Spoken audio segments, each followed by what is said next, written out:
অভিষেক বন্দ্যোপাধ্যায়ের একাধিক সম্পত্তি, সেগুলোতে তো নজর রয়েছে। এরপর নজর অভিষেক বন্দ্যোপাধ্যায়ের ক্লাবে। হ্যাঁ, সম্পত্তির পর ইডির নজরে এবার অভিষেকের ক্লাব। ইডির স্ক্যানারে ডায়মন্ড হারবার ক্লাবের ফান্ডিং। এই ফান্ডিং কোথা থেকে আসতো, কারা দিত টাকা, কিভাবে এই টাকা আসতো, আর সেখানে কি কালো টাকা সাদা হতো, কি কি অভিযোগ উঠে আসছে সবটা জানবো। ইরন রয়েছে আমার সঙ্গে। ইরন, এবার অভিষেকের ক্লাবে নজর, আগে জানতে চাই কেন?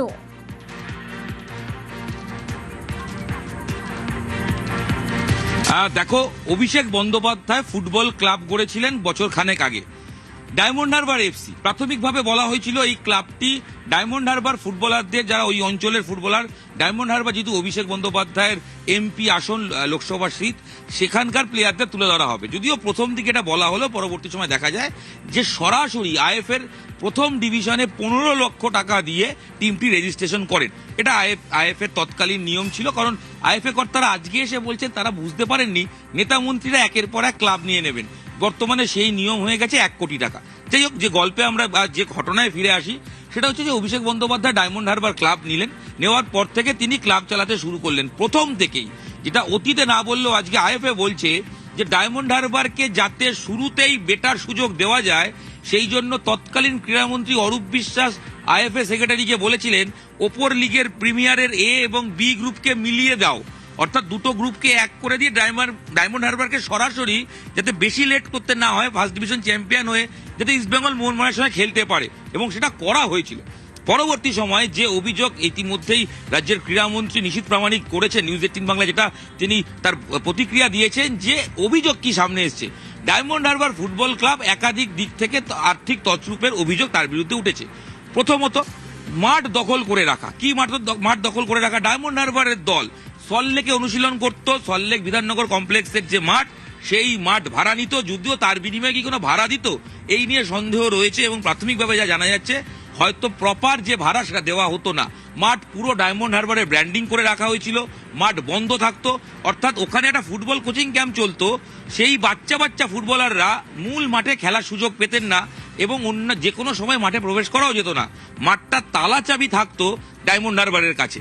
এইটা প্রথম নজর আসে, এবং তারপর যেটা দেখা হয়, যেহেতু অরূপ বিশ্বাস একাধিক বিষয় যে থ্রেট কালচার ময়দানে আসছে, সেটা শোনার পর যখন নজরে আসে এই যে স্পন্সর, যেই ভারতীয় ফুটবলে একাধিক ক্লাবের হাতে স্পন্সর নেই, মোহামেডান স্পোর্টিং তারা স্পন্সর খুঁজতে না পেয়ে হন্যে হয়ে ঘুরছে, সেখানে বছর 4-5 গজিয়ে ওঠা ডায়মন্ড হারবার ক্লাব তাকে কোটি কোটি টাকা স্পন্সর করতে সবাই এগিয়ে আসতেন। সেটা কি স্বেচ্ছায় আসতেন, নাকি কোনো থ্রেট কালচারে আসতেন, নাকি ভয় দেখানো হতো? প্রশ্ন উঠছে। প্রশ্ন এটাও রয়েছে যে কোনোভাবে ব্ল্যাক মানিকে কি হোয়াইট মানি করা হতো ডায়মন্ড হারবারের ক্লাবকে সামনে রেখে?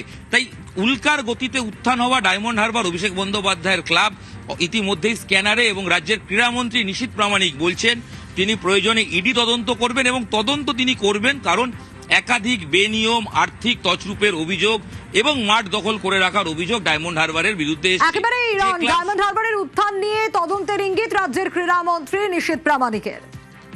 বেশ কিছু অভিযোগ ডায়মন্ড হারবার এফসির এগেনস্টে পেয়েছি। বাচ্চাদের স্পোর্টস একাডেমি যেখানে চলতো, সেই মাঠকে এনক্লোজমেন্ট করা হয়েছে, সেখানে ব্যানার ফেস্টুন লাগিয়ে সেখানে ব্র্যান্ডিং করে ডায়মন্ড হারবার এফসির মাঠ হিসেবে সেখানে ঘোষণা করা হয়েছে। সেটার কোনো অথেন্টিকেশন, সেটা কোনো পেপারস ফাইল আমরা সরকারিভাবে এখনো কোনো পাইনি। দ্বিতীয়ত, আর্থিক দুর্নীতি।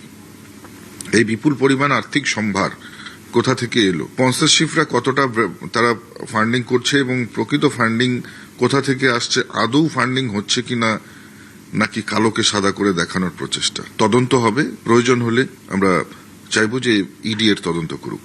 যদি কোনো দুর্নীতি থেকে থাকে, একজনও রেহাই পাবে না। ডায়মন্ড হারবার এফসির সম্পাদক কি বলছেন, শুনুন।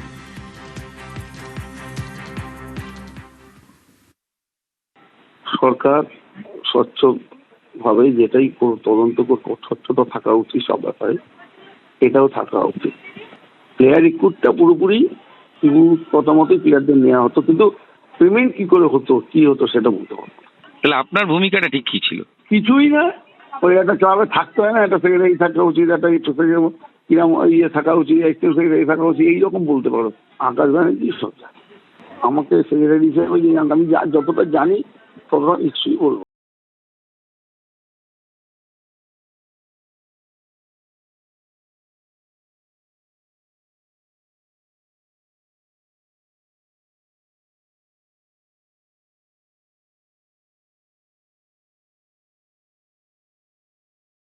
অথরিটিদের প্রভাব বা তাদের প্রেশার আইএফ এর ওপর বারংবার আসতো? হ্যাঁ, অনেকবার এসেছে। আপনারা জানেন একটা সময় কোচ সিলেকশন নিয়ে ইস্যু হয়েছিল।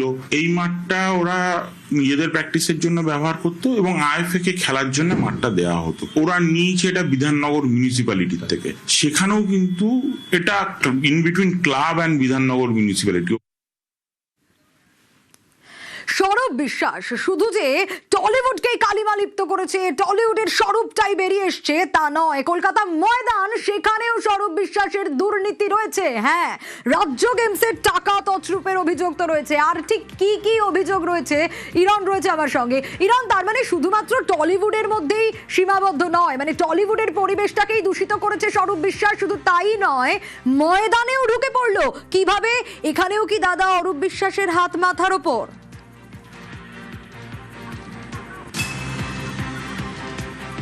আর দেখো, কথায় বলে কান টানলে মাথা আসে।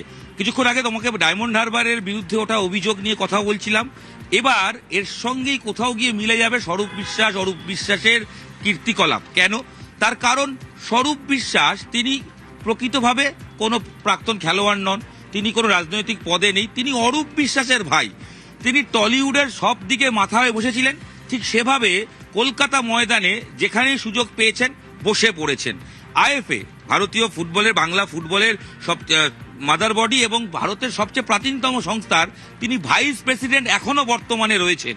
এছাড়া গত বছর তাকে Bengal Olympic association state game, রাজ্য গেমসের চেয়ারম্যান করে দেয়। কেন করা হয়েছিল?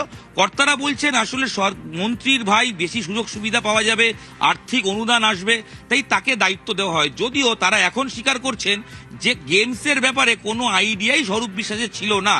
গত বছর এপ্রিল মাসে যে গেমস মালদায় আয়োজিত হয়, মালদা ডিস্ট্রিক্ট স্পোর্টস অ্যাসোসিয়েশনের উদ্যোগে, সেখানে একাধিক অভিযোগ সামনে আসে। আর্থিক তছরূপের অভিযোগ, আর সরকারি অর্থ নয় ছয়ের অভিযোগ। 40 লক্ষ টাকা, 45 লক্ষ টাকা সরকারের থেকে অনুমোদন হয়, তার মধ্যে 25 লক্ষ টাকা সরকার দেয়। সেই টাকা দিয়ে খেলোয়াড়রা কোনো সুযোগ সুবিধাই পাননি। খেলোয়াড়রা কি করেছিলেন? কোনো রকমের মাটিতে শুতে হয়েছিল, শাক ভাত খেতে হয়েছিল, যেটা বলা হচ্ছে তার কিছু ছবিও রয়েছে।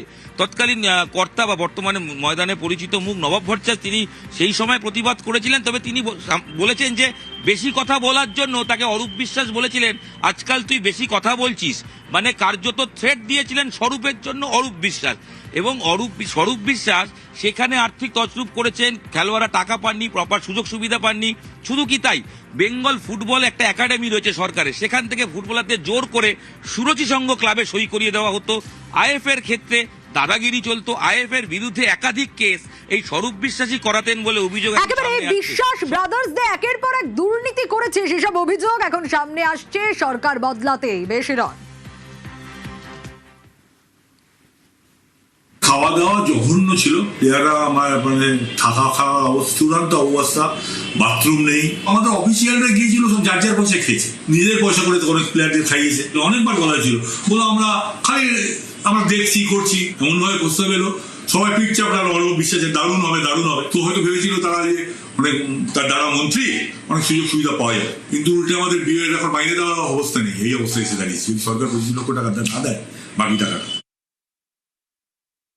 ক্রীড়ামন্ত্রী সে, আর ক্রীড়ামন্ত্রীর ভাই, দাদাগিরি তো থাকবেই, তো স্বাভাবিক। সব কটা খেলার অর্গানাইজেশনে ছিল। ব্যাপারটা হচ্ছে সব আমরাই নেব, এটা তো চলতে পারে না। আমার ছেলেদের রাত্রিরের খাবার হচ্ছে ভাত আর শাক, সন্ধ্যেবেলা ওরা নিজেদের পয়সায় মুড়ি চানাচুর কিনে খাচ্ছে। একটা জায়গায় প্রায় 200-র ওপর অ্যাথলিট, বাথরুম একটা। আর্থিক তছরূপ হয়েছে তার মানে? আমি বলছি শুধু গেঞ্জি নিয়ে সিবিআই তদন্ত হতে পারে। কত গেঞ্জি ছাপানো হয়েছিল, কত গেঞ্জি কে পেয়েছে, সে খুঁজে পাওয়া যাবে। বলে ফেলার জন্য আইএফের একটা অনুষ্ঠান অরূপদার সঙ্গে দেখা হয়েছিল। অরূপদা গাড়ি থেকে নেমে প্রথম কথাটাই আমাকে বলেছেন, তুই তো আজকাল খুব বক্তৃতা দিচ্ছিস। রেখে টেকে বলেছি, কারণ এর থেকে বেশি বললে আমার ক্লাবটা উঠিয়ে দিত। স্টেট গেমসে একটা বড় আর্থিক দুর্নীতি হয়েছে। 7-8টা ক্লাব হবে যাদের নিয়ে ও রেগুলার বসতো, তাদের মধ্যে থেকেই কিন্তু ঘুরিয়ে ফিরিয়ে আইএফ এর বিরুদ্ধে কেস করা। আজকে যদি আপনি দেখেন, দেখবেন আইএফ এর বিরুদ্ধে একাধিক কেস রয়েছে। নজরুল ইসলাম করেছে। কাজকে ডিসরাপ্ট করার চেষ্টা। প্রিমিয়ার ডিভিশনে 6টা সান অফ দ্য সয়েল করতে হবে, তো সরকারি চিঠি এসেছিল আমাদের কাছে, চিঠি দিয়ে চাপিয়ে দেওয়া হয়েছিল। আমাদের মোডালিটিস হয়ে যাওয়ার পরে আবার ক্লাবদের নিয়ে মিটিং ডেকে চিঠিটা দেখিয়ে বলতে হয়েছিল যে এই জন্যে আমরা করতে বাধ্য হচ্ছি, করা উচিত। আমরা যদি না করি সেক্ষেত্রে আমরা সরকারের সাপোর্ট পাবো না। আজকে স্টেডিয়াম আপনি পাবেন কি করে যদি খেলা করতে হয়? স্টেডিয়াম তো সব সরকারের। একটা আনঅথরাইজড পার্সনকে দিয়ে কি করে এত বড় একটা স্পোর্টস ইভেন্টকে পরিচালনা করা হলো, এটা সবচেয়ে বড় প্রশ্ন। এর তো একটা নির্দিষ্ট প্রোটোকল থাকে। আর সেই বাচ্চাগুলোর কথাই আমি বলছি, যারা দু চোখে একটা মেডেল অ্যাচিভের স্বপ্ন নিয়ে দূর দূরান্ত থেকে সেখানে পৌঁছেছিলেন, তাদের থাকবার কোনো ঠিকঠাক ব্যবস্থা ছিল না। তাদেরকে রীতিমতো দুদিন ধরে আতপেটা খেয়ে থাকতে হয়েছে, তারপর তাদেরকে পারফর্ম করতে হয়েছে। শেষ পর্যন্ত তাদের প্রত্যেককে চোখের জল ফেলে বাড়ি ফিরতে হয়েছে। কেউ যদি ভেবে থাকি কেউ কাউকে ধরে পার পেয়ে যাবে, বেঁচে যাবে, তাহলে ভুল করছে। নির্দিষ্ট কমিটি করে এটার অডিটও যেমন হবে এবং পাশাপাশি তদন্ত করবার কথা আমি আজকেই বলে দিয়েছি।